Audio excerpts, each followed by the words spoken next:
Stop the machine where you can access the front wheel chuck, and then hook the suspension hook.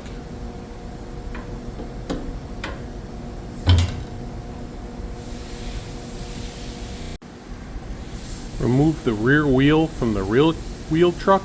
You will need a wrench and an Allen wrench or possibly a ratchet, 7/16.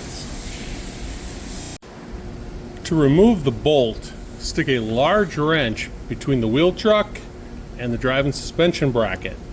Then lift that up until the bolt comes out. Take the bolt out, put the new longer bolt in the wheel, and put it right back in.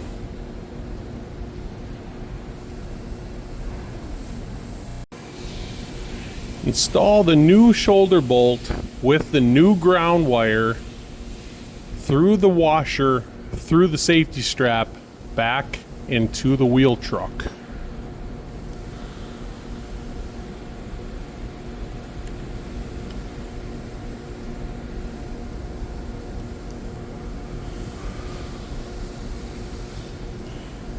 Leave it loose so we can adjust the ground wire.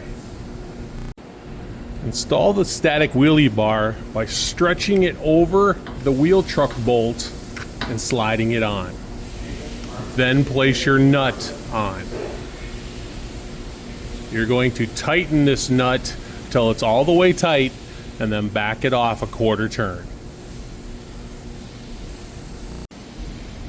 Loosen the center bolt on the bracket and then shove the cut end of the ground wire between the bolt and the washer, and then re-tighten down the bolt.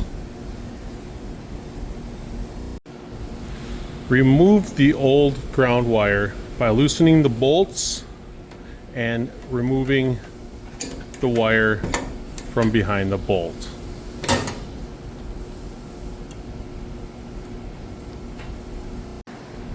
The last couple steps are to position the ground wire and tighten down the shoulder bolt on the wheel truck, and then to release the unit from the hook.